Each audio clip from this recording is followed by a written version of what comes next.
not to sound like Kamala Harris, but Russia is just a bigger country with more military age males. That's just the truth. That Ukraine could only hold on so much. We admire their moxie, their bravery, their patriotism, their willingness to stand up for their country, but there's only so long a scrappy smaller nation could hold off a much much larger nation.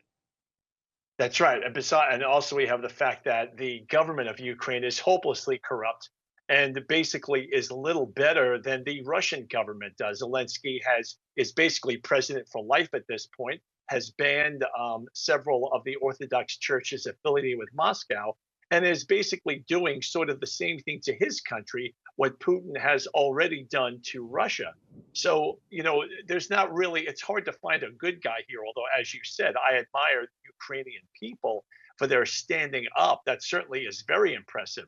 But the war simply has to end because it's exhausting to both sides. And of course, I find it particularly amusing that, NATO, which consistently is spending about less than 2% of their GDPs on the military. In other words, they've become basically little poodles in over the course of my lifetime in the U.S. military, and yet they still think that somehow they're going to be that being more aggressive with Russia with a diminished military is a path to success.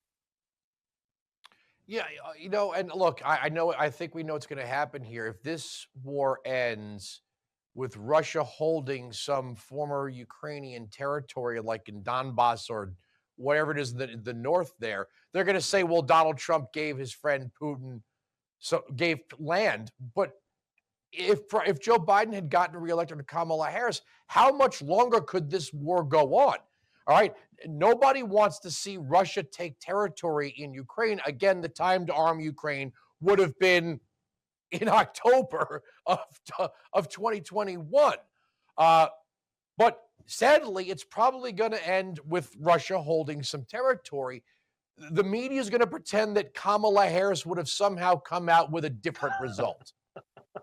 Exactly. It's ridiculous. And I think perhaps even you and I even discussed way back, probably around 2014 or so, the fact that the Obama administration was adamant about refusing military lethal aid to Ukraine. Oh, sure, they'd send him some combat helmets and some MREs, but God forbid they should ever provide the Ukrainians with weapons which may have deterred the Russian attack in the first place. So, bottom line is, Trump has inherited, a messed up situation, and is going to do the best he can, which is exactly what I would do.